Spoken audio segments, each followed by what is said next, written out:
तो नबी पाक को तो लिखना पढ़ना भी नहीं आता था, और इल्म के शहर में को लिखना पढ़ना तो आना चाहिए ना। नबी पाक को तो लिखना पढ़ना भी नहीं आता था, और इल्म के शहर में को लिखना पढ़ना तो आना चाहिए। मेरे मोहतरम दोस्तों, इसने नबी पाक सल्लल्लाहु ताला अलैहि वसल्लम की उस हदीस से ये सवाल उठाया है जिस हदीस में नबी पाक सल्लल्लाहु ताला अलैहि वसल्लम ने इरशाद फरमाया, अना मदीनतुल इल्मी व अलीयुन बाबुहा, मैं इल्म का शहर हूँ और अली उसका दरवाज़ा। ये कहता है कि नबी पाक सल्लल्लाहु ताला अलैहि वसल्लम तो उम्मी हैं, और उम्मी का तर्जुमा इसने किया है माआज़ अल्लाह अनपढ़। तो इसका कहना है कि नबी पाक सल्लल्लाहु ताला अलैहि वसल्लम उम्मी हैं। उम्मी इल्म का शहर कैसे हो सकते हैं? और याद रहे, ये शख्स अथीस्ट है, मुल्हिद यानी बेमज़हब और बेदीन। ये लोग ना तो किसी दीन को मानते हैं और ना ही इनके यहाँ खुदा का कोई तसव्वुर है। ये थ्योरी ऑफ एवोल्यूशन को मानते हैं जो 18वीं सदी के साइंटिस्ट चार्ल्स डार्विन ने पेश किया था।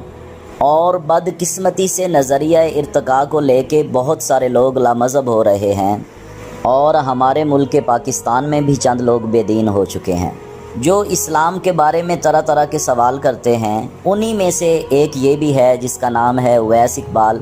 ये पाकिस्तान में एंकर भी रह चुका है। पहले ये ख़ुद को मुसलमान कहता था, अब ये इलानिया ख़ुद को मुल्हिद कहता है। मेरे मोहतरम दोस्तों, उम्मी का मतलब है जो किसी से पढ़े ना हों सिवाय अल्लाह ताला के, जिन्होंने दुनिया के ना किसी उस्ताद से पढ़ा हो, ना किसी स्कूल और कॉलेज से तालीम हासिल की हो, और ना ही किसी और ज़रिए से तालीम हासिल की हो, जिन्होंने वही के ज़रिए से इल्म हासिल किया हो और उनका उस्ताद अल्लाह हो, वो होता है उम्मी। और याद रहे, जितने भी अम्बिया, कमो बेश 1,24,000 अम्बिया इस कायनात में तशरीफ़ लाए, उन सब का उस्ताद, रहबर और रहनुमा सिर्फ़ अल्लाह है। दुनिया में उन्होंने किसी बंदे से या किसी इंस्टीट्यूट से इल्म हासिल नहीं किया। अल्लाह ताला कुरान पाक में इरशाद फरमाता है, वलक़द आतैना दाऊद व सुलैमान इल्मा। दूसरी जगह इरशाद फरमाता है, वलम्मा बलगा अशुद्धहु आतैनाहु हुक्मन व इल्मा। इन आयात के अलावा भी बहुत सारी आयात हैं जिनसे हमें पता चलता है कि अम्बिया के पास अल्लाह ताला का इल्म होता है, वो दुनिया के किसी बंदे से तालीम हासिल नहीं करते। इस तरह नबी पाक सल्लल्लाहु ताला अलैहि वसल्लम उम्मी हैं। अब सवाल ये पैदा होता है कि नबी दुनिया में किसी से तालीम हासिल क्यों नहीं करते? क्योंकि वक्त का नबी कायनात का सबसे अफजल, सबसे आला, सबसे अशरफ, सबसे अनवर और सबसे अजीम इंसान होता है, और नबी के लिए अल्लाह का इल्म ही काफ़ी होता है, क्योंकि अल्लाह का इल्म कामिल और अकमल है, वो ख़ता से पाक है। और दुनियावी इल्म पे आंखें बंद करके भरोसा नहीं किया जा सकता। दुनियावी इल्म किसी जगह पे सही भी होता है और किसी जगह पे गलत भी होता है। आप ईमानदारी से बताएं कि साइंस की तमाम थ्योरीज़ पे आंखें बंद करके भरोसा किया जा सकता है? साइंस के नज़रियात तो बदलते रहते हैं। कदीमी यूनानी इल्म है। यूनान का कहना है कि इस कायनात की ना कोई इब्तदा है ना कोई इंतहा। न्यूटन ने यूनान की इस थ्योरी को गलत साबित किया। उसने कहा कि इस कायनात की इब्तदा भी है और कहीं ना कहीं जाके इस कायनात की इंतहा भी हो जाएगी। फिर न्यूटन के कई ऐसे नज़रियात हैं जिसको आइंस्टाइन ने आके गलत साबित किया। एक वजह तो ये हो गई कि बंदों का इल्म 100% यकीनी नहीं है। इंसानी नज़रियात बदलते रहते हैं। 100% यकीनी इल्म सिर्फ़ मेरे अल्लाह का है, जिस पे आंखें बंद करके भरोसा किया जा सकता है। ला रईब फी, अल्लाह का इल्म शक्को शुबा से भी पाक है। और दूसरी बात, जितने भी अम्बिया तशरीफ़ लाए, हज़रत आदम अलैहिस्सलाम से लेकर नबी पाक सल्लल्लाहु ताला अलैहि वसल्लम तक, ये अम्बिया जिस दौर में तशरीफ़ लाए, उन लोगों को बिग बैंग थ्योरी या थ्योरी ऑफ एवोल्यूशन से ज़्यादा ज़रूरत थी ज़ाब्ता हयात की। उस दौर के लोगों को रिसर्च से ज़्यादा डिसिप्लिन की ज़रूरत थी। जिस दौर में बच्चियों को ज़िंदा दफन कर दिया जाता हो, औरत को पाँव की जूती समझा जाता हो, बहनों को जानवर और ग़ुलाम की हैसियत दी जाती हो, والد کے فوت ہونے کے بعد بچے اگر 5 ہیں یا 10 ہیں وہ اپنی والدہ کو اس طرح تقسیم کرتے تھے جس طرح باپ کی جائیداد کو تقسیم کرتے تھے، اور باری باری اپنی والدہ کے ساتھ کیا کرتے تھے وہ مجھے زیب بھی نہیں دیتا کہ میں آپ کو بتاؤں۔ جس دور میں ایک سرخ اونٹ کے بدلے 100 خوبصورت لڑکیاں مل جاتی تھیں، یعنی اس معاشرے میں عورت کی کوئی حیثیت ہی نہ تھی، اس دور میں بجائے عورت کو عزت دلوانے کے تاکہ عورت اس معاشرے میں سکون کی سانس لے سکے اور عزت سے جی سکے، ان عورتوں کو اسلام یہ بتاتا کہ سورج ہم سے 9 کروڑ 30 لاکھ میل کے فاصلے پہ ہے، سورج زمین سے 13 لاکھ گنا بڑا ہے، زمین 1000 کلومیٹر پر گھنٹے کی رفتار سے گھومتی ہے اور 66,000 پر گھنٹے کی رفتار سے دوڑتی ہے۔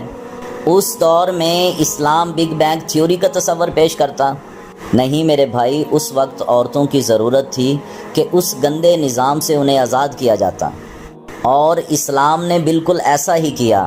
جو اسلام نے عورت کو مقام دیا ہے وہ کسی بھی مذہب نے نہیں دیا اور نہ ہی کسی معاشرے نے دیا ہے۔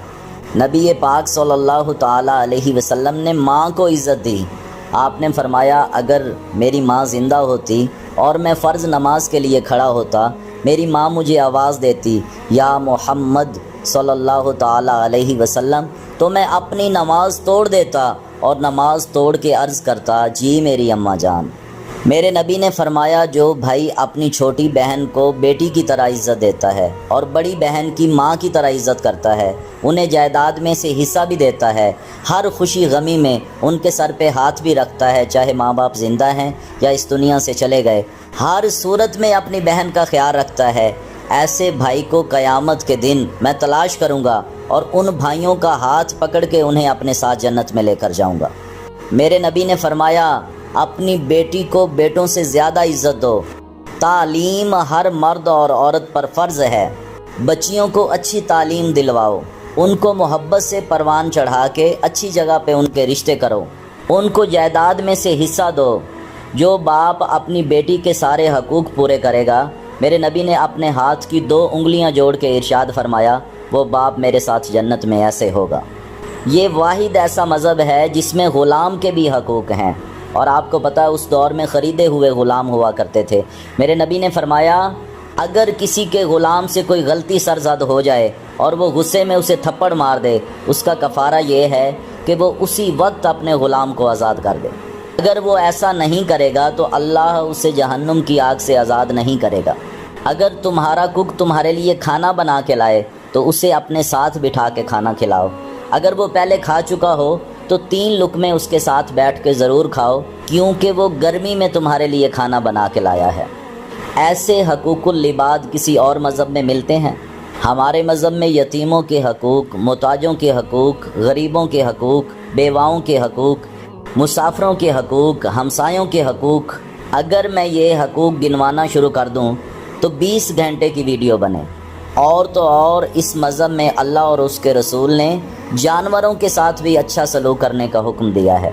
جس نبی نے پوری دنیا کو ضابطۂ حیات دیا، مقصد حیات دیا، جس نے پوری کائنات کو ڈسپلن دیا، اس نبی کو معاذ اللہ جو ان پڑھ سمجھے وہ خود جاہل اور سائیکو انسان ہے۔